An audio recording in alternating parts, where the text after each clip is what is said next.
अस्सलाम वालेकुम my YouTube family. उम्मीद है आप सब ठीक ठाक होंगे और अपने घरों में अपनी फैमिली के साथ खुश और आबाद होंगे।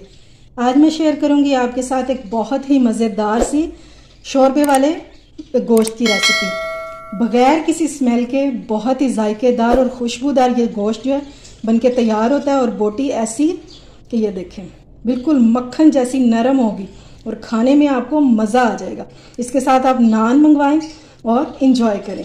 तो अगर आप जानना चाहते हैं कि ये मज़ेदार सी रेसिपी कैसे बनेगी, आपने वीडियो को बिल्कुल भी स्किप नहीं करना और अगर रेसिपी अच्छी लगे तो इसे लाइक और शेयर करना बिल्कुल भी मत भूलिएगा। तो चलिए बिस्मिल्लाह करते हैं और बनाना स्टार्ट करते हैं।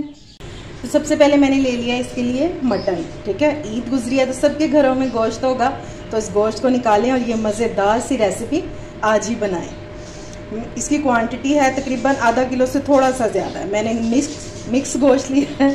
ठीक है, और मिक्स गोश्त इसलिए लिया है क्योंकि बोनलेस जो होता है ना, खाली गोल बोटी, उसके साथ शोरबे का आपको टेस्ट नहीं आएगा। इसके लिए आपको मिख वाली जो हड्डी होती है ना, ये देखें इस तरह की, सही टेस्ट जो है वो इससे निकल के आता है। ये आपने एक आधी लाजमी इसमें डालनी है।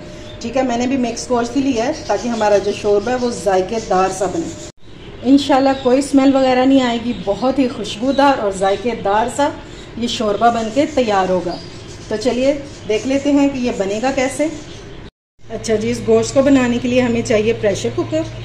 ठीक है, इसमें सबसे पहले हम डालेंगे ऑयल, तकरीबन 1/4 कप डाल देंगे। ठीक है, ज़्यादा ऑयल की हमें इसमें ज़रूरत नहीं पड़ेगी। चलिए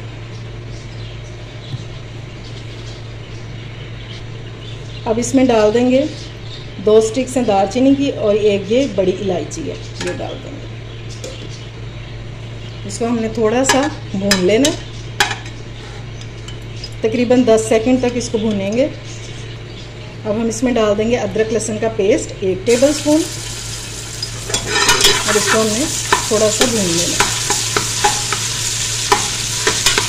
तकरीबन 30 सेकंड तक इसको भूनेंगे।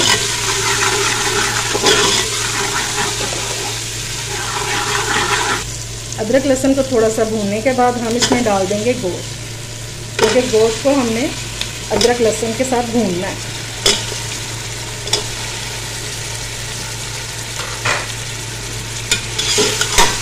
अब हमने इसको अदरक लहसुन के साथ इतना भूनना है कि इसका जो कलर है ना, ये चेंज हो जाए।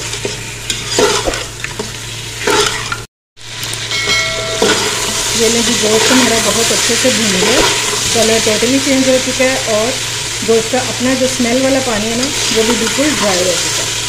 जब ये पॉइंट आ जाए तो फिर हम इसमें मसाले ऐड करेंगे। तो सबसे पहले हमने इसमें डाल देने हैं टमाटर। ये देखिए मैंने 2 पीसेस इसके किए हुए हैं, स्किन के साथ ही है। ये 2 टमाटर डाल देंगे और 1 स्लाइस में कटा हुआ प्याज। आधा किलो गोश्त में 1 प्याज जो है बहुत है, क्योंकि हमने इसका शोरबा ही बनाना है, मसाला नहीं बनाना। इसको मिक्स करेंगे।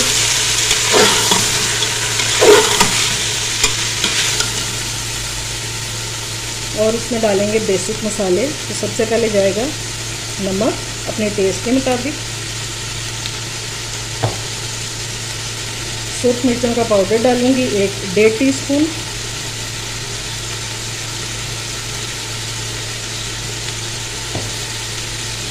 हल्दी जाएगी इसमें बिल्कुल थोड़ी सी, तकरीबन 1 चुटकी जितनी, बस। इसको हमने मिक्स कर लेना है अच्छे से।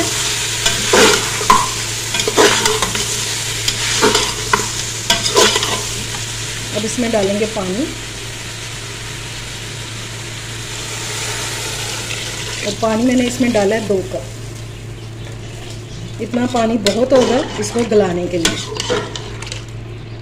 मटन को गलाने के लिए हमें टाइम लगेगा तकरीबन 12 से 15 मिनट, इससे ज़्यादा इसको टाइम नहीं लगता। ठीक है, और वो भी सीटी चलने के बाद, यानी कि जब इसका विसल चल जाएगा वेट का, तो उसके बाद हम टाइम नोट करेंगे और 12 से 15 मिनट जो है वो इसको लगेंगे गलने में। अब प्रेशर कुकर को मैं बंद करूँगी और इसके गलने का वेट करते हैं।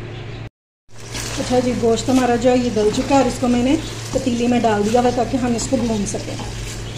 बिल्कुल थोड़ा सा पानी इसमें रह गया जिसको हम ड्राई कर लेंगे, और 2 कप पानी जो है वो बिल्कुल परफेक्ट मेजरमेंट मैंने आपको बताई थी। उसमें हमारा गोश्त भी गल गया और पानी जो है ये बिल्कुल थोड़ा सा बच गया। अब हम इसको ड्राई करेंगे और हमने इसको इतना भूनना है कि ऑयल जो है वो सेपरेट होना शुरू हो जाए। फिर हम इसमें बाकी की चीज़ें जो हैं वो ऐड करेंगे। ये देखें जी, ऑयल जो है वो सेपरेट होना शुरू हो गया। अब हम इसको भूनते भूनते इसमें डालेंगे कुछ मसाले। तो 1/2 टीस्पून इसमें जाएगा धनिया ज़ीरा पाउडर और 1/2 टीस्पून ही इसमें जाएगा धनिया पाउडर। इसको मिक्स करेंगे ताकि इन मसालों का फ्लेवर जो है हमारे गोश्त में आ जाए। और इस वक्त क्या कमाल की खुशबू आ रही है गोश्त में से। इंशाल्लाह जो लोग स्मेल की वजह से नहीं ना खाते वो भी प्लेटें भर भर के खाएंगे। ये इतना मज़े का बनता है। इसको मैंने मसालों के साथ भून लिया है 2 से 3 मिनट। और एक बात मैं आपको बताना भूल गई थी कि जब मैंने प्रेशर कुकर में से इसको डेगची में डाला था, टमाटर के जो छिलके थे ना वो मैंने निकाल दिए थे, वो आपने उसी टाइम पे निकाल दिए। अब हम इसमें डाल देंगे पानी, जितनी ग्रेवी आप रखना चाहते हैं। मैं इसमें डाल रही हूँ 2 गिलास।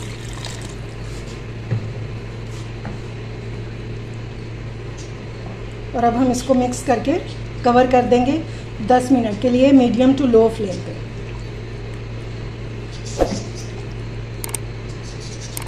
ये लें जी, शोरबा हमारा बहुत ज़बरदस्त सा तैयार हो गया।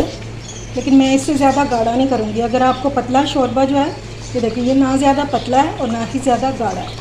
लेकिन अगर आपको इससे भी ज़्यादा गाढ़ा करना है ना, तो फिर आप इसको और 5 मिनट कुक कर लीजिएगा, कवर कीजिए किए बगैर। ठीक है, अब ये रेडी हो गया। अब लास्ट में बिल्कुल हम इसमें डालेंगे गरम मसाला 1/2 टीस्पून के करीब। लेकिन ये आपने बिल्कुल लास्ट में ही डालना है। 1/2 टीस्पून डालेंगे और इसमें डालेंगे थोड़ा सा हरा धनिया बिल्कुल लास्ट में। इसको करेंगे मिक्स और फ्लेम को ऑफ कर देंगे। चलें जी, मज़ेदार सा हमारा शोरबे वाला गोश्त हो चुका है रेडी। अब इसको डिश आउट करके और आपको इसकी फाइनल लुक दिखाती हूँ। ये लें जी, माशाल्लाह से हमारा मज़ेदार सा सालन हो चुका है रेडी। ये सिंपल लेकिन बहुत ही मज़ेदार सा सालन आपको इंशाल्लाह बहुत पसंद आएगा। उम्मीद है आज की रेसिपी आपको पसंद आई होगी। अगर अच्छी लगे तो फ्रेंड्स एंड फैमिली में शेयर किया करें और मेरे चैनल को सब्सक्राइब भी किया करें। अपना और अपने प्यारों का ख्याल रखें, मुझे दुआओं में याद रखें। अल्लाह हाफिज़।